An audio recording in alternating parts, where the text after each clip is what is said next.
E obviamente que eu sou obrigado a reconhecer que o Flávio Dino é uma pessoa altamente qualificada do ponto de vista do conhecimento jurídico, altamente qualificada do ponto de vista político. Mas eu fico pensando, aonde que o Flávio Dino será mais justo e melhor para o Brasil? É na Suprema Corte ou é no Ministério da Justiça?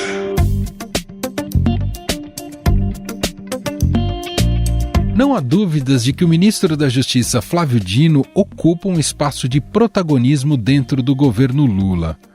Aliado de todas as horas do presidente, seu nome é cotado, inclusive, para uma vaga no Supremo Tribunal Federal. Não existe candidatura a ministro supremo, nem campanha para ministro supremo.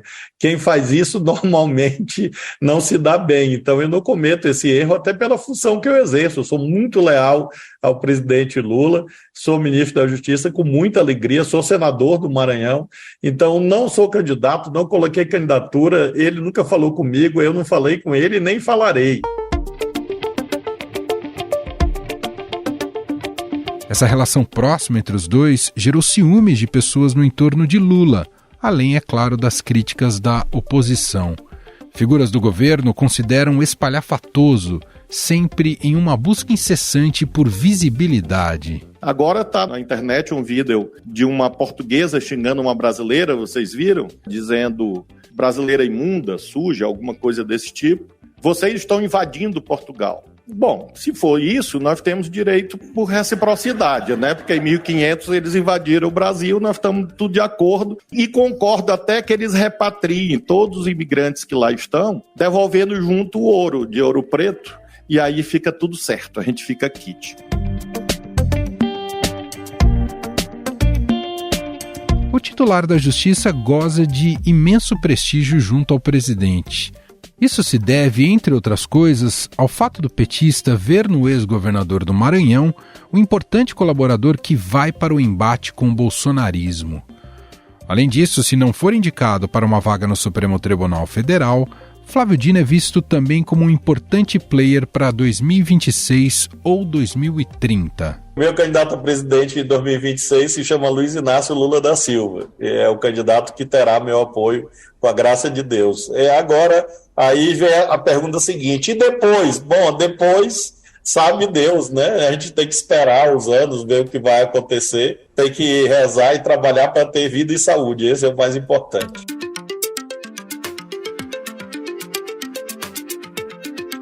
Mas Flávio Dino não tem tido vida fácil no governo. A atuação do Ministério da Justiça na área da segurança pública tem sido bastante questionada.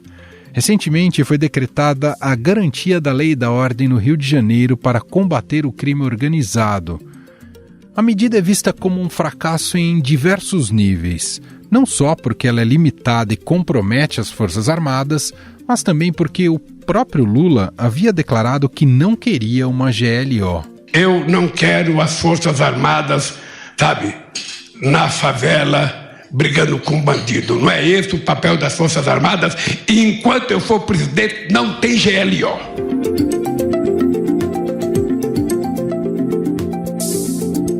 No final de outubro, no auge das discussões internas sobre como reagir à crise no Rio, Lula afirmou que avaliava se Dino contribuiria mais para o país na Justiça ou no Supremo. Por causa dessas crises na área da segurança pública, o ministro tem sido convocado constantemente para dar esclarecimentos no Congresso Nacional. O deputado Abílio, vejo que é um fiel seguidor do ex-presidente Bolsonaro, tanto é que inventa coisas. Nunca houve operação da Polícia Federal sobre respiradores. Isso é uma invenção. Se o senhor está dizendo que está na internet, é a prova que tem que votar o projeto das fake news, porque até o senhor está acreditando em fake news, e aí o senhor tem que votar a favor do projeto. E é nesse clima hostil que vocês acabaram de ouvir que Flávio Dino tem entrado em uma série de embates com deputados bolsonaristas. O ministro tem sido acusado pela oposição de interferência na Polícia Federal para que a corporação trabalhe em prol de investigar desafetos políticos, como o ex-presidente Jair Bolsonaro. Então, se você tem violação de uma norma sanitária, se você tem um crime de falsificação, tem uma associação criminosa, peculato digital, são crimes que estão no Código Penal que, independentemente de quem sejam os investigados, a Polícia Federal vai fazer o seu trabalho sempre. Flávio Dino já foi convocado para outras audiências no Congresso. Em março, ele compareceu à Comissão de Constituição e Justiça da Câmara para falar sobre os atos de 8 de janeiro. Em abril, esteve na Comissão de Segurança Pública da Câmara para debater a mudança na política de controle de armas do governo federal. Agora as pessoas não ficarão com armas ilegais no Brasil, porque a política vencedora nas urnas, vencedora por vontade do presidente da República e vencedora em face da decisão do Supremo, é de que liberou geral de arma no Brasil. Pouco afeito à diplomacia, Dino comenta de tudo no governo, desde assuntos menos relevantes até pautas de fora da sua alçada. Em agosto, o ministro criticou o governador de Minas Gerais, Romeu Zema, e o chamou de traidor da pátria no Twitter. A declaração ocorreu após a entrevista de Zema ao Estadão, na qual ele defende a criação de uma frente sul e sudeste em resposta aos estados do norte e nordeste. O ministro da Justiça, Flávio Dino, também foi às redes sociais e diz que Zema atenta contra a Constituição e que é um traidor da Constituição. É um traidor da pátria, foi o que disse Flávio Dino.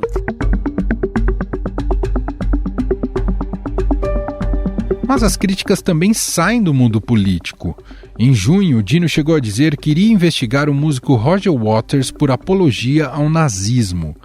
Durante a turnê mundial de despedida do músico britânico de 79 anos, This Is Not a Drill, Waters tem se apresentado com uma fantasia de couro que lembra os uniformes nazistas. Segundo o artista, o figurino era uma forma de demonstrar oposição ao nazismo e à intolerância.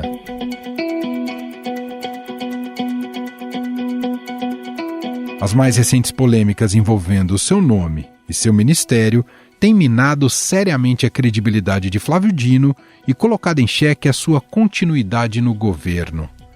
Em setembro, durante uma conversa com o ministro do Esporte, André Fufuca, o titular da Justiça disse que não tinha dinheiro, mas tinha polícia. Dinheiro não tem, mas agora a polícia tem. Menos de uma hora depois, Dino publicou sobre o assunto no Twitter e esclareceu que estava se referindo a uma parceria para um programa de segurança nos estádios, em que o Ministério só poderia ajudar com efetivo policial e não com verba. Nesta semana, o Estadão revelou que Luciane Barbosa Farias, mais conhecida como a Dama do Tráfico Amazonense, esteve no Ministério da Justiça em 2 ocasiões com secretários do ministro. Luciene é mulher de Clemilson dos Santos Farias, o tio Patinhas, líder da facção Comando Vermelho no Amazonas, que cumpre pena de 31 anos no presídio de Tefé. A oposição quer convocar o ministro da Justiça, Flávio Dino, para prestar esclarecimentos no Congresso Nacional sobre as visitas que está sendo apelidada como Dama do Tráfico do Amazonas, as visitas que ela fez à sede do Ministério da Justiça em Brasília. O caso foi revelado hoje pelo jornal O Estado de São Paulo.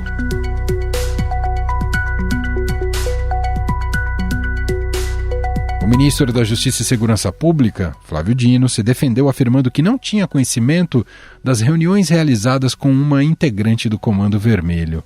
Por causa deste novo caso, parlamentares pedem que o titular da pasta seja investigado e até mesmo empichado. Afinal, Flávio Dino pode balançar no cargo diante deste acúmulo de crises no governo? A sua possível indicação ao STF fica comprometida a partir de agora? Lula pode acelerar o processo de se criar uma pasta especificamente para a segurança pública? Sobre estes assuntos, vamos conversar agora com a editora da Coluna do Estadão, Rosiane Kennedy.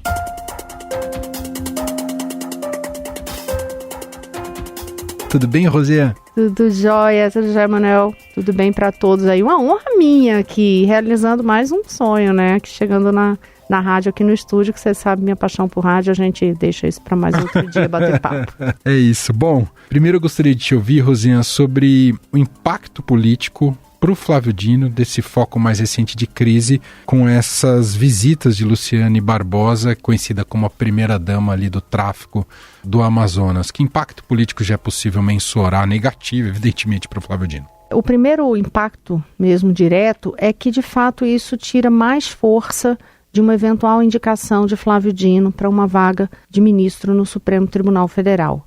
Na última semana já tinha o nome dele esvaziado um pouco, nas últimas 2 semanas, na verdade, mas ainda era um nome muito cogitado e muito defendido entre algumas correntes dentro do governo. No entanto, com esse episódio, houve um freio nessa intenção e, consequentemente, essa disputa para o Supremo cada vez mais embolada. Mas é bom deixar muito claro o seguinte: em relação à situação de Dino hoje como ministro, da Justiça e Segurança Pública, o cargo dele no Ministério em nenhum momento hoje é colocado como, neste momento, está na berlinda com risco de ele cair. Eu conversei com mais de uma dezena de pessoas. Quando eu falo mais de uma dezena, é mais de uma dezena mesmo. É de pessoas hoje, todas ligadas diretamente ao PT e ao governo Lula, e pessoas dentro do Palácio do Planalto, para saber se havia hoje alguma pressão e risco de fato para Dino ser exonerado da pasta. Parecia um Ctrl-C, Ctrl-V, a resposta era bem padrão mesmo, e os que me responderam fosse por texto e também as pessoas que falaram comigo por telefone. Não existe nenhuma hipótese hoje de ele sair do ministério, exceto que seja para ser indicado ao Supremo Tribunal Federal, embora esta possibilidade tenha perdido força. Então, a situação política de Dino hoje é essa, mas também é importante fazer uma observação. Caso, vai lá, que o presidente Lula resolva, não, vou manter o Dino indicado mesmo, vou indicar, de fato o Dino para o Supremo, não pode dizer indicado porque ele não foi. Caso isso ocorra, aí vem uma outra indagação. Tá, mas e essa situação? Deixa ainda mais complicada a possibilidade ali de ele passar numa sabatina e ter o nome aprovado no Senado Federal, porque são várias situações políticas, de condições políticas do Dino nesse momento. Essa situação hoje dá muito mais discurso para a oposição. Sim. Fazer uma campanha contrária para ele. E a gente já viu a oposição mostrando votos, por exemplo, e derrubando, no mês de outubro, uma indicação do governo Lula para a DPU, para a Defensoria Pública da União. Ou seja, a oposição foi lá, os bolsonaristas foram lá e disseram: a gente tem voto, então fiquem atentos. Mas ali era a Defensoria Pública da União. A Defensoria Pública da União, não é ela quem vai estar com nenhum processo, por exemplo, envolvendo deputados e senadores. É muito diferente de uma indicação para o Supremo Tribunal Federal, que termina que no final das contas todo mundo é aprovado. Por quê? Porque tem medo de chegar lá na frente e sofrer retaliação, usando os termos que são usados dentro do Congresso Nacional. Então, também não daria para dizer imediatamente, mas se ele for indicado, ele vai ser derrubado. Tem que se olhar isso com muito cuidado, porque existe realmente mais discurso, mais gás para a oposição trabalhar e eventualmente derrubá-lo numa indicação dessa dentro do Congresso. Mas seria até irresponsável dizer, não, hoje ele seria derrubado de toda forma, porque tem vários atores da política ali dentro que podem negociar com o governo, outras pautas de interesse e pensar, vale a pena mesmo comprar essa briga com alguém que pode ser, por mais que o voto seja secreto, você fica sabendo ali pelo número de votos, mais ou menos quem teria votado a favor ou contra. Então tem toda essa condição de Flávio Dino hoje. Ele é um político muito habilidoso também, que acho que contribuiria para essa negociação prévia, numa possível indicação ao Supremo. Agora, politicamente chama a atenção, Rosiane, como até aqui no governo Lula, como ele se tornou a figura, quase como o principal vetor de revolta dentro do Congresso Nacional, ou de ataques mais diretos. Não sei se pelo próprio jeito do Flávio Dino se posicionar, ou quando ele foi convidado nas comissões, e olha que ele ocupa um cargo que pede um decoro, digamos, mais rígido perto de outros ministérios. No entanto, ele tem cumprido um papel político, e verborrágico muito forte frente à sociedade, frente ao Congresso Nacional.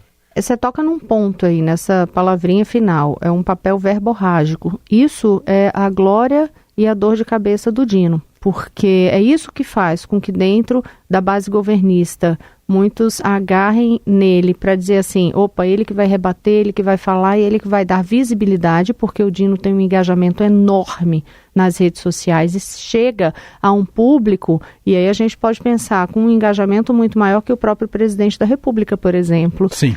Então, assim, ele tem um papel útil para essa base governista, para mandar recado, enfim, mas, por outro lado, ele termina atraindo muito mais holofote. Se você atrai mais holofote, você vai atrair mais crítica, e aí ele é muito mais alvo também da oposição, porque para a oposição também vale muito mais fazer um embate diretamente com ele, porque aquilo ali também vai terminar viralizando. Ele gosta da briga.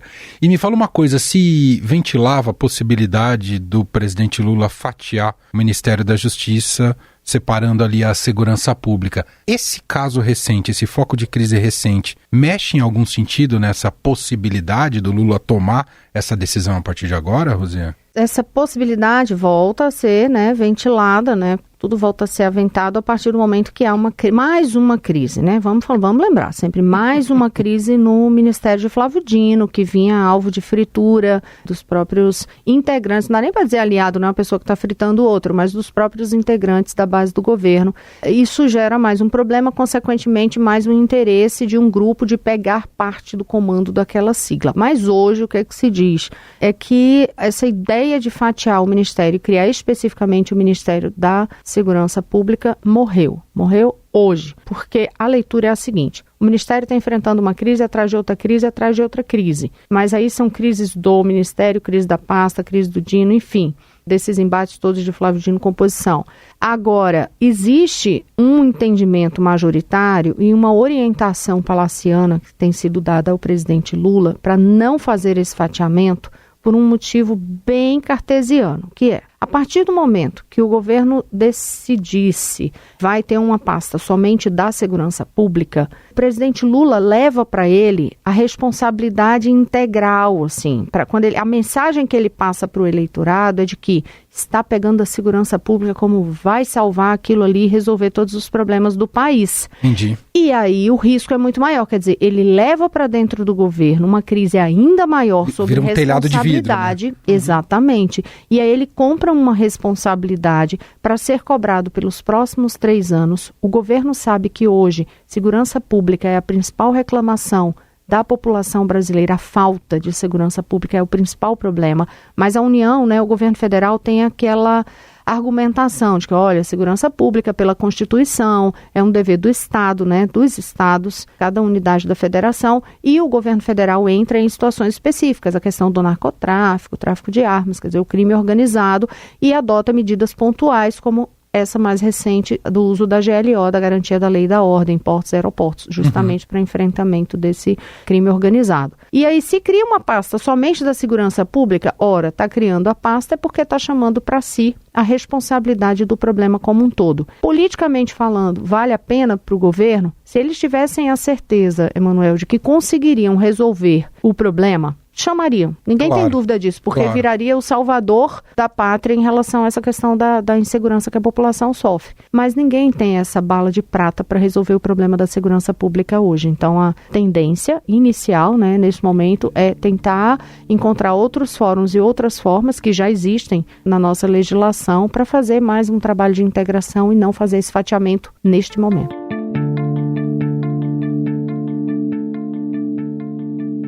Perfeito. Importante a gente frisar que a coluna do Estadão trouxe a público, e revelou para o país justamente esse Dino que estava gerando descontentamento por entregar pouco resultado justamente na área da segurança pública, que se revelou depois como o principal calcanhar de Aquiles desse governo em relação a como a sociedade brasileira percebe esse governo Lula 3, não é, Rosiane? Exatamente.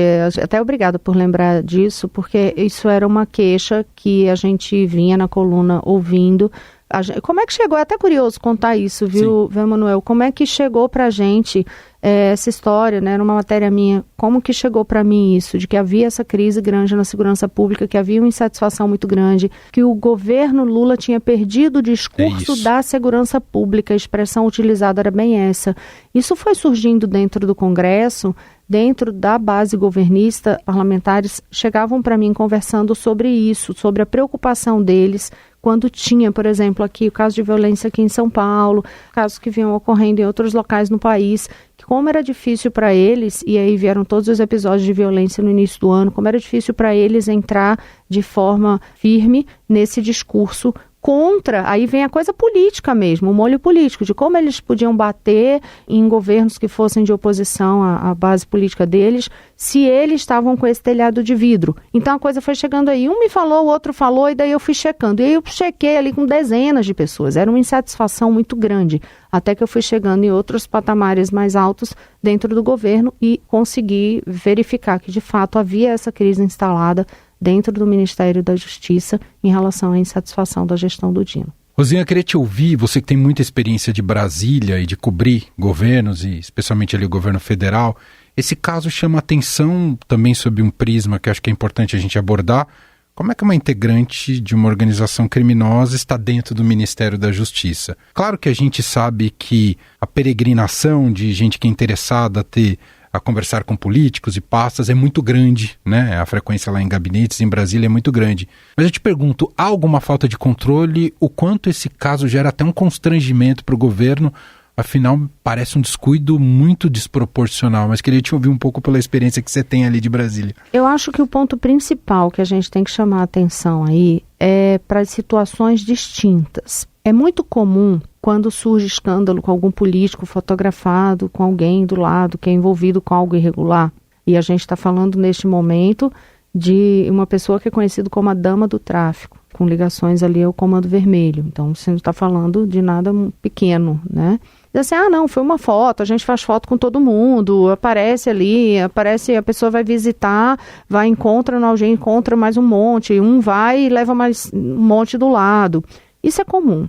Mas tem situações bem distintas e isso é importante deixar claro como que é o ambiente em Brasília. Se você está no Congresso Nacional, por exemplo, Emanuel, você está ali no Salão Verde, no Salão Azul, os políticos passam, as pessoas vão parando eles mesmo e pedem para fazer foto e conversam alguma coisa e já cumprimenta. É uma situação. É muito diferente de você pensar que a pessoa subiu para um gabinete. A pessoa não sobe num gabinete. Vamos lá, cada um que tiver... audiência marcada, exatamente, né? Com audiência, com horário marcado. Quer dizer, não é uma coisa aleatória. Cadê o filtro, no mínimo, em relação a quem são essas pessoas e essa checagem e essa entrada? Vamos lá, vamos pensar muito distante, assim, primeiro muito imediato. Pense você que está nos ouvindo agora, se você trabalha numa empresa grande, por exemplo, alguém pode encontrar os funcionários, os diretores que sejam daquela empresa chegando no estacionamento, se for um lugar. Mas vai lá para o andar que o presidente da empresa trabalha, que o diretor da empresa trabalha, ela no mínimo não fez ali um cadastro, teve que marcar audiência. É assim. Preciso ter muito cuidado com isso, não é uma questão meramente aleatória, né? E tem uma questão que, mesmo quando você argumenta, mas não se sabia, essa coisa que levam muitas pessoas, um leva a outro, uma audiência marcada por um que leva a outro. Vamos imaginar, a gente está falando do Ministério que engloba a pasta da segurança, tá? A gente está falando de uma pessoa com ligações, com algo que está sendo combatido por esse próprio ministério, né? Se for a prática do que deveria estar sendo. Eu estou dizendo assim, quando você pensa na retórica, né? Você está ali no Ministério da Segurança Pública, que acabou de lançar a GLO para combate ao crime organizado. Tem coisa que não encaixa. Pode pensar das situações mais variadas. Você dizer assim, imagine então, se para chegar ali você tem que passar por um cadastro, você tem que passar por um raio-x, E é isso, é a pessoa chegar no mesmo prédio que fica o prédio do gabinete do ministro da Justiça e da Segurança Pública. Sei lá, e se uma pessoa simplesmente entra no prédio, entra com o quê? Numa bolsa? Sei lá, vai dizer assim, não, um raio-x, por exemplo, detectaria um metal, mas se tivesse com alguma coisa tóxica, por exemplo, de contaminação, Sim. Eu estou pensando muito longe, porque se você pensa num grau de segurança, por exemplo, de instituições em outro país, você pensar nos Estados Unidos, como é que você entra, né? Olha o filtro ali em termos desse cadastro para chegar. Então, no mínimo, teve um descuido, uma falta de zelo, e isso houve já uma alteração em relação a esses critérios para esse acesso ao Ministério, mas é de fato para ficar cabreiro. Mas tem que deixar tudo muito bem pontuado. Uma coisa é você encontra com um político no meio da rua, faz uma foto no meio de um congresso ou atravessando no Salão Verde. A outra coisa é um gabinete com audiência com horário marcado, num gabinete não mandar ali com o ministro, com sala do ministro do lado, e um ministério que deveria ter uma segurança muito mais reforçada. Agora, você não consegue fazer a segurança nem do próprio ministério, que sai do restante do país, né? Para a gente fechar, queria te ouvir, Rosiane, a gente falou um pouco sobre a indicação do Dino ao Supremo, e o que você tem colhido, observado sobre potencial político do Flávio Dino, mirando 2026, não sei se 2030, isso está também em jogo? A situação do Dino hoje está de um jeito de abordagem que seria até arriscado imaginar. A política tem umas reviravoltas, né? Então, às vezes é aquela coisa que de um dia para o outro você dorme, no outro dia virou tudo de cabeça para baixo. Hoje seria muito arriscado. O que dá para contar é o seguinte: como é que é a reação dentro dos grupos que têm pretensões eleitorais lá para 2026? Como é que isso que está ocorrendo com o Dino repercute, respinga nesses grupos que têm intenções? Então, por exemplo, tem grupo que dentro do próprio governo, eu estou dizendo assim, dentro daquele próprio grupo próximo ao presidente Lula, que termina assim, comemorando mesmo cada desgaste que Dino tem. Por quê? Porque Dino é sempre um nome que vinha sendo lembrado como pode ser alguém para ser trabalhado, para ser um eventual vice. Ele é do PSB que é de Geraldo Alckmin, que já se fala em Geraldo Alckmin para concorrer aqui ao governo do estado de São Paulo. Então era um nome que poderia ser cotado ali para vice do Lula, ou mesmo para ser um candidato de esquerda numa eventual desistência de Lula. Então, o grupo que também tem interesse nisso, e são muitos políticos dentro do próprio PT, principalmente, com esse interesse, termina ali comemorando e muitos querendo empurrar ele logo para o Supremo Tribunal Federal, que ele fica completamente fora do jogo político. Agora, de fato, a bala para se pensar em Dino nessa composição, porém, é muito tempo até lá. Entendi. É muito tempo até lá. Então tem que ver como os outros atores políticos vão estar quando chegar esse momento de decisão. Ele é visto como um player importante. Ele é um player importante na política. Ele é uma pessoa que mobiliza as redes sociais, ele tem uma base. Agora você vê, quando na eleição passada que se falava num outro nome, se haveria um outro nome, muitas vezes tentaram colocar ali para sondar como que seria o desempenho de Dino em pesquisa de intenção de voto, e ele não aparecia ali, né? Não saía de um dígito. Era bem baixinho, acho que, salvo engano, era 3%, verdade. Alguma coisa assim, 3%, 4%. Então ele também não tem essa visibilidade, não tinha, né? Hoje ele tem uma outra visibilidade nacional. Então hoje não dá para apostar qual vai ser o destino político dele. Porém, é preciso lembrar, ele tem um mandato de senador, então ele tem 8 anos no Senado. Então ele vai continuar sendo essa voz política desse grupo dele político. Perfeito. Nós ouvimos aqui Rosiane Kennedy, editora da coluna do Estadão, gentilmente hoje aqui no nosso estúdio batendo esse papo. Obrigado pela participação mais uma vez, viu, Rosiane? Até a próxima. Estadão Notícias. E este foi o Estadão Notícias de hoje, quinta-feira, 16 de novembro de 2023. A apresentação foi minha, Emanuel Bonfim. Na produção, edição e roteiro, Gustavo Lopes, Jefferson Perleberg e Gabriela Forte. A montagem é de Moacir Biasi. E o nosso e-mail, podcast@estadão.com. Um abraço para você e até mais.